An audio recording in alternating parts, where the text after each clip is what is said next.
또 은행권이나 뭐 박 의원님께서 바라보는 이상적인 금융규제 완화 대책, 지금 사실은 앞서 이게 뭐 연장선상에 비슷한 질문이라고 생각이 듭니다. 어떻게 그러면 이상적으로 대출을 해주고 해야 집 사는데 좋을까? 지금 뭐 이게 부동산 문제를 가지고 하는 거니 뭐 아예 뭐 대출을 다 풀어줄 것인가? 뭐 이렇게 저도 막연한 생각을 하지만 그러면 또 부채 문제가 생길 수 있고. 그렇죠. 네, 뭐 미국의 모기지 사태라든지 여러 뭐 이런 것들을 보면 또 그러면 안 되잖아요. 그런 면에서 어떤 게 과연 바람직할까? 그러니까 참 그게 어떻게 보면은 아까 선택이라고 말씀을 드렸는데 외줄타기예요. 그래서 어려운 문제이긴 한데 아까 말씀드린 대로 개인의 효용을 어떻게 보면은 확대해 주는 것은 좋죠. 근데 이제 우리가 이제 개인의 어떤 그런 효용뿐만 아니라 국가 전체의 어떤 그런 거시경제나 어떤 금융의 건전성도 같이 생각을 할 수밖에 없잖아요. 그래서 상당히 이걸 많은 부분을 고려해서 판단해야 되는데 뭐 제 생각에는 그냥 이 보통 요새 보금자리론을 많이 빌리거든요. 30대분의 정책금리 뭐 이렇게 보시면 되는데 정책형 대출 상품이라고 보시면 되는데 이게 지금 기준이 부부 합산 연봉 7천만 원 이하이면서 6억 이하예요. 근데 3억 한 6천만 원 정도 대출을 해주는데 최근에 아파트 값이 많이 올랐잖아요. 그래서 조금 이 부분은 조금 미세한 있잖아요. 미세 조정이라 할까요? 이런 조금 더 올려주는 이런 것들은 필요할 것 같고 그래서 대출은 뭐 확 풀기보다 좀 미세 조정을 통해서 그렇죠. 파인 튜닝을 통해서 이게 거래도 좀 살리고 그렇죠. 또 가계 부채도 또 우리 경제 복병이잖아요. 좀 이게 두 가지를 참 어렵지만 같이 어떻게든 고려하는 그런 뭐 솔로몬 지혜 같은 느낌이 좀 있는데 맞습니다. 그렇습니다. 그러니까 한쪽만 보면 안 된다는 거예요. 그러니까 이런 거예요. 그러니까 합산 소득이 지금 7천이라고 말씀하셨는데 만약에 저 합산 소득을 좀 늘려주거나 그런 거는 관계 없죠. 그러면 관계 없지. 그러면 조금 더 혜택을 더 볼 수 있죠. 그다음에 뭐 가령 아까 6억을 뭐 9억을 올려준다든지 그런 거는 괜찮은데 근데 저도 이제 경제를 이제 이렇게 지켜보면서 개인의 이익의 합산이요. 전체의 이익과 반드시 비례하지는 않아요. 그렇죠. 그래서 항상 이걸 놓고 좀 약간 보면 저도 이게 철학적 질문 같아. 어떻게 해야 될 거냐. 제가 만약에 이게 이상적인 제가 정책 의사결정자라도 진짜 고민을 많이 할 수밖에 없는 이런 어떤 맞습니다. 저도 하면서 이상적인 금융이라 이거 뭐 내가 무슨 금융의 달인도 아니고 그러니까요. 쉽지 않습니다. 그러면 그 본론으로 지금 아파트 청약을 기다리려 하는 사람들에게 뭔가 변화가 있을까요? 그렇죠. 이번에 그 공약을 보면요. 그러니까 서울이 투기 과열지구잖아요. 그러니까 이런 투기 과열지구에서 민간 분양, 뭐 가령 이런 있잖아요. 뭐 현대나 삼성이나 뭐 GS 이런 데 분양하는 뭐 재개발 재건축도 일반적으로 이제 생각이 되잖아요. 그 동안에는 85제곱미터, 그러니까 국민주택 규모죠. 그렇죠. 33평짜리 이하는 100% 가점제였어요. 이게 만점이 84점이잖아요. 4인 가족이 풀로 가점을 만들 수 있는 게 69점이에요. 이제 당점이 71점, 72점 그래요.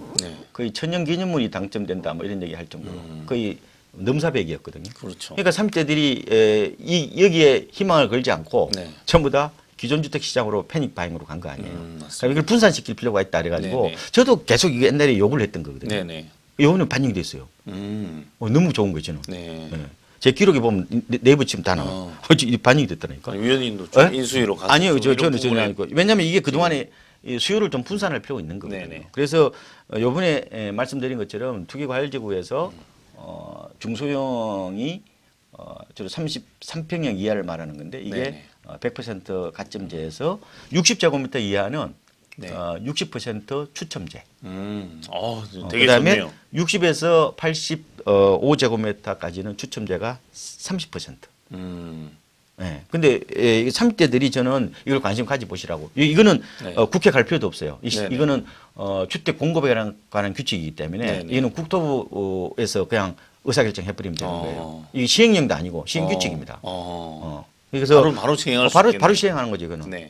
그래서 조금 모르겠어요. 바꿀지는 모르겠지만 네네. 이런 중소형의 추첨제 물량을 넓히는 거에 대해서는 아마 네. 할 겁니다. 네네. 근데 왜 무주택자들 보고 관심을 가지시라는 말씀 드리냐면은 지금 서울 같은 데서는 네. 추천제 물량의 75%가 무주택자한테 돌아가요. 네. 그리고 나머지 25%는 1주택자한테 돌아가요. 그럼 1주택자도 갈아타기 가능한 거예요. 25%를 노려볼 수가 있겠네요. 그렇죠. 그래서 문제는 조건이 있어요. 1주택자는 입주한 다음에 6개월 안에 기존 집을 처분한다는 처분 조건부 서약을 해야 돼. 그래야 분양을 받을 수 있어요. 그래도 할 수 있으면 뭐 그러니까요. 얼마든지 뭐 하겠는데요. 자, 그러면은 이 물량이 얼마 정도 맞느냐? 네. 가령 60제곱미터 이하라면 흔히 뭐 25평형이잖아요. 네. 그러면 이게 만약에 100가구를 만약에 공급을 한다. 네네. 그러면은 요 중에서 뭐예요? 60%죠. 그죠? 네네. 그럼 60가구죠. 네, 60가구. 60가구가 추첨이죠. 예, 예. 60에 75%가 무주택자 가는 거죠. 그럼 대충 얼마예요? 한 50가구 뭐 안팎 되겠죠. 네네네. 요 중에서 또 일부는 뭐예요? 1주택자한테 간다. 그래서 뭐 저는 요번에 청약제도 중에서 가장 눈길이 뜨는 게 네네. 중소형에 대해서 추첨제를 추첨제. 도입한다는 거예요. 물론 자격은 있어요. 투기과열지구나 뭐 조정 네네. 대상 지역에서 1순위여야 돼요. 네네. 1순위가 되려면은 세대주야 되고, 네네. 그다음에 5년 안에 당첨받은 적이 없어야 되고, 네네. 그다음에 통장 가입한 지 2년 넘어야 되고 이런 게 네네. 있습니다. 네네. 뭐 기본적으로 다 갖추고 있잖아요. 네, 네. 그래서 있죠. 어쨌든 한번 1주택자들 물론 이제 중대형의 그 동안에 1주택자들이 많이 노리기도 했는데 네네네. 요새 너무 크잖아요. 뭐 자녀분도 거의 없고 맞습니다. 요새 싱글도 많고 또 네네. 뭐 맞벌이도 많고 그러기 네네. 때문에 그걸 한번 노려보시라. 근데 뭐 경쟁이 높은데 뭐가 되느냐 안 된다 이렇게 생각하는데 안 된다고 생각하면 안 되는 거예요. 네. 맞습니다. 된다고 생각하면 돼요. 네. 된다고 생각하면은 저는 될 수 있다. 반드시 된다는 게 아니라 될 수 있다. 네네. 심리학에서 보면은 그 자기 실현적 기대라는 말이 있어요. 자기 실현적. 자기가 실현한다고 기대하면 된다는 거예요. 마음 먹은 대로 된다 뭐 이런. 네. 그러니까 뭐 그게 좀 비현실적이기도 하고 어떨 때는 안 맞을 수도 있지만 제가 드리고 싶은 거는 될지 안 될지는 그거는 사실상 운도 따라야 되지만 네네. 그러니까 꾸준히 그냥 저는 이게 청약을 통해서 내 집 마련을 하기로 네네. 결심하셨다면은 네네. 지금 기존 주택을 사기는 좀 그렇잖아요. 그렇죠. 집값이 너무 올라서 부담스럽지. 네네. 그래서 뭐 만약에 제 아들이 지금 집 산다 그러면은 저는 글쎄. 국장님 아드님이 만약에 지금 집 산다 그러면 어떡하시겠어요? 좀 추첨을 노려봐라.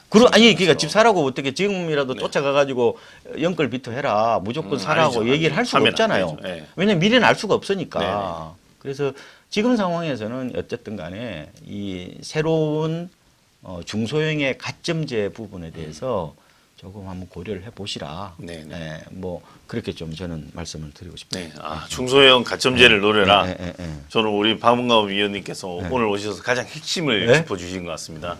중소형 가점제를 노려라. 기존에는 이 물량이 많지 않았는데 어찌 보면 집이 있는 사람도 또 노려볼 만하고 아주 좋은 이런 뭔가 변화인 것 같습니다. 왜냐하면 기존에 사실 너무 기존 40대도 집 없는 분들이 많은데 너무 청년이나 뭐 신혼부부에만 이런 혜택이 치우쳐서 상대적 소외감을 박탈감을 느끼고 이런 분들도 많더라고요. 이제 그런 분들도 한번 노려보시면 될 것 같습니다. 네, 그러면 뭐 갈아타기를 원하는 1주택자 뭐 이런 분들도 지금 마찬가지인 것 같습니다. 앞에 말씀 나오신 대로 다주택자들이 뭐 중과세 풀리는 물량을 뭐 잘 살펴봐야 된다 이런 게 있는데 뭐 이거 앞에 말씀하신 걸로 가름이 되는 것 같습니다. 아니 이거는 굉장히 중요한 얘기이기 때문에 네네. 제가 말씀을 좀 드릴게요. 네네네.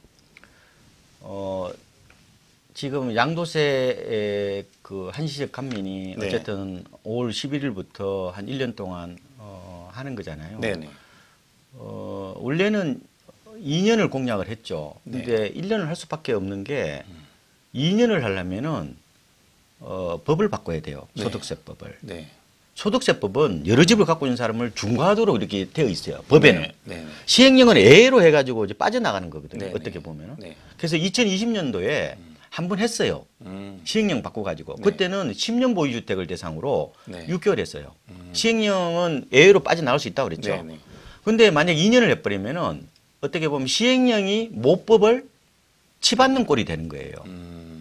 2년이나 길게 하니까. 행정력에 어떻게 보면은 약간 남용으로도 볼 수 있죠. 왜냐하면 모든 세율은 국민의 대표 기관인 국회의 동의를 받아야 되는 거니까 법에 정해져 있잖아요. 그래서 이번에 어쨌든 간에 뭐 1년으로 하는 건데 지금 다주택자들이 행보는 세 가지 길입니다. 첫 번째 1년 안에 파는 거. 두 번째 부담부 정리라고 그래서 주로 이제 그 전세나 대출금을 끼고 있는 집을 뭐 자식한테 흔히 말하면 자식한테 이제 정리를 하는 걸 부담부 정리라고 그러잖아요. 근데 그 대출이나 전세는 부채예요. 그죠? 채무죠, 채무. 채무를 양도하는 거예요. 그래서 채무에 대해서 양도세가 나와요. 나머지는 뭐가 나와요? 증여세가 나오겠죠. 증여세는 만약에 아들한테 준다면은 딸한테 준다면은 아들, 딸은 뭘 받는 거예요? 뭘 내야 되는 거예요? 집을 받는 대신에 증여세를 내는 거고 아버지는 어머니는 뭘 내야 되는 거예요? 부모는 양도세를 내야 돼요. 그러면 어쨌든 집은 자기 살고 있는 집보다 세 주고 있는 집을 정리를 할 가능성이 높잖아요. 그죠? 그러면은 전체 부담부 정립이 줄어요. 양도세 그 감면을 하니까. 양도세 감면이라는 게 일반 세율을 적용한다는 거고 6에서 45% 적용하는 거고 장기 보유 특별공제도 해준단 말이에요. 그래 이렇게 할 거예요. 다주택자들이 첫 번째로는 매각을 시도할 거예요. 안 팔리잖아요. 그러면 부담부 정리로 넘어갈 수도 있고 또 요번에 그 매입 임대주택 그 허용이 일부 들어가잖아요. 아파트도 지금은 임대사업을 못하죠. 근데 이제 앞으로 25평형 그러니까 60제곱미터 이하에 대해서는 매입 임대를 허용해 주겠다고 공약이 돼 있단 말이에요. 그러면 종부세나 양도세 중과를 안 하겠다고 돼 있단 말이에요. 그러면 25평 이하를 갖고 있는 사람은 어떻게 되겠어요? 세 가지 길을 선택할 수 있죠. 물론 뭐 32평 갖고 있는 사람은 해당이 안 되겠지만 세 가지 길을 놓고 판단하는데 근데 이번에 보면은 1주택자를 중심으로 종부세 깎아주는 거 정부가 발표했죠. 이번에 대통령 공약을 보면요. 다주택자에 대해서 종부세를 크게 줄여주겠다는 공약이 없어요. 내용이 없습니다. 그거 뭐 가령 이런 거예요. 뭐 조정 대상 지역에서 뭐 두 채, 세 채를 종부세 뭐 증가율 상한을 300%에서 200%로 낮춰주겠다 이 정도예요. 아니면 뭐 이런 거죠. 그동안에는 주택을 호수 중심에서 이제 금액 중심으로 하겠다 그런 게 있습니다. 그럼 지방의 혜택 보겠죠. 그럼 집값이 싸니까. 근데 수도권에서는 집값이 비싼데 그게 해당되겠습니까? 그러니까 전반적으로 그런 상황에서는 지금 다주택자들 제 생각에는 합리적인 다주택자라면은 집을 좀 줄이려는 어떤 움직임이 저는 나타날 거라고 봐요. 그래서 저는 한시적 어떤 양도세 감면을 하면은 절세 매물이 나올 거다. 절세 매물은 6월 1일이 보유세 과세 기준이니까 지금 나오겠죠. 근데 지금 아직 판단을 잘 못하시는 것 같아. 어떻게 해야 될지. 아직 내용을 숙지 못하고 있는 모르는 분도 많고. 이게 양도세는 기준이 계약일이 아니라 잔금 기준이에요. 지금 팔더라도 혜택을 받을 수 있어요. 왜냐면 적어도 계약부터 잔금까지 한 달 걸리니까. 그거 잘 이해 못하시는 분도 계셔 솔직히. 맞아요. 맞습니다. 그래서 이제 어쨌든 제가 말씀드린 연말에 한 12월부터 내년 한 2월 정도까지 나올 거다. 왜냐하면 임박해서는 오히려 절세 매물이 오히려 소진돼 버리는 경향이 있더라. 이런 말씀을 드렸는데 문제는 집이 이제 두 채라고 내가 생각을 해보자고요. 그럼 내 집을 살고 있는 집을 팔겠어요? 이거 나중에 비과세 받고 나와야 돼 이거는. 그렇잖아요. 그렇죠. 그러면 결국은 새 준 집을 매각할 수밖에 없단 말이에요. 그런데 임대차 기간이 사실상 4년이라고 그랬잖아요. 요새 새낀 집을 누가 사요? 재건축 빼고. 그렇죠. 그건 다른 이슈가 있는 거니까. 들어가 살지도 못하는데 아무래도 직접 들어가지 못하면 가격이 할인되거나 아니면은 그렇죠. 이런 현상들이 나타날 건데 그래서 만약에 파실 분들이라면은 저는 미리미리 서둘러야 된다고 봐요. 팔기로 했다면. 특히 대형 아파트, 주상복합 아파트, 단독주택, 고가주택 이런 것들은 파시려면은 조금 미리 좀 만약 임박해서 할 필요는 없다고 네, 봐요. 네. 파실 거라고 생각하시면. 네, 네. 두 번째로는 뭐냐면은 이게 조건이요. 네. 일시불 조건도 있어요. 일시불이요. 그렇죠. 그러니까 대부분이 절세 매물들은 제가 경험적으로 보면은 계약부터 잔금까지 기간이 짧아요. 막판에 가면은 일시불도 있어요. 아니면은 사흘 안에 계약 쳤으니까 사흘 네. 안에 잔금 치라 이런 것도 네. 있어요. 그러니까 제 말씀은 미리미리 만약에 건매물을 잡으려면은 자금 조달 계획이나 대출이나 이런 것까지 다 챙겨놔야 충분히 좀 미리미리 좀 확인을 해 보셔야 네. 된다. 그래서 제가 이제 결론적으로 말씀드리는 거예요. 싸게 사면은 신도 용서한다. 네. 싸게 사야 되죠. 그래서 분양받아라. 건매물 한번 생각해 봐라. 네. 건매물도 무조건 건매물이 아니다. 10% 정도는 싸야 된다. 이런 말씀을 드리는 거고. 그래서 지금은 시장이 그렇게 과열될 가능성은 저는 없지 않다고 봐요. 왜냐 30대들이 작년 재작년에 연끌 비투를 하고 패닉 바잉을 했지만 지금은 조금 관심이 멀어졌어요. 조금 제가 봤을 때. 그런 것 같습니다. 예. 그래서 30대들이 시장의 핵심이기 때문에 30대들이 집 안 사면은 시장에 그렇게 집 살 사람이 많지 않아요. 그러니까 지금은 관망해야 된다는 게 네. 확실히 30대 청년층에서도 그런 의견도 많고 대출도 안 되고 첫 번째는 사고 싶은 집에 대출도 안 되고 대출이 이제 LTV 좀 풀리면은 조금 거래는 될 거예요. 네네. 근데 금리가 올라가기 때문에 그 대출 풀로 배팅을 할까? 그거는 가령 이런 거거든요. 그러니까 운명을 건 저는 백병전을 벌린다고 저는 표현을 하는데 그렇게 거의 뭐 도박처럼 그렇잖아요. 이런 집사기에 과연 지금 30대들이 굉장히 경제적 마인드가 뛰어난 계층 세대거든요. 네네. 왜냐하면 이 자본주의 퀴즈라고도 얘기도 하고 네. 굉장히 이런 그 소위 말하는 이게 재테크나 이런 데에 다른 세대보다 굉장히 지능이 높은 네네. 그런 세대인데 과연 작년 재작년처럼 집을 살까? 그리고 환경이 이렇게 녹록지는 않아가지고 네. 그래서 그런 측면에서 본다면은 저는 조금은 여유를 가지고 좀 임해도 되지 않을까. 예, 지금은 급할 거 없다. 네네. 조금 천천히 시장을 보면서 네네. 좀 선별적으로 선택적으로 네. 소비하는 네. 그게 더 네. 좋지 않을까 이렇게 보고 있습니다. 예. 좋은 의견이었습니다. 네, 지금 박 의원님이 총체적으로 다 정리한 의견을 들어보면 그렇습니다. 급하게 할 필요가 없이 선별적으로 잘 살펴봐서 지금 앞서 말한 추첨대도 있을 수 있고 만약에 이렇게 급매물을 나오면 10% 이상 싸게 살 수 있는 조건을 만들어라. 신도 싸게 사면 용서한다고 방금 말씀하셨는데 저도 굉장히 와닿는 의견입니다. 네, 해서 네, 오늘 그 박원갑 KB부동산 수석 전문위원 모시고 좋은 말씀 많이 들어봤습니다. 네, 다음에도 박 의원님 모시고 또 더 심도 있는 오늘 나오지 않은 이야기들도 나눠보도록 하겠습니다. 네, 시청해주신 집하고 시청자 여러분 감사하고요. 좋아요, 구독 많이 눌러주시기 바랍니다. 네, 감사합니다. 네, 고맙습니다.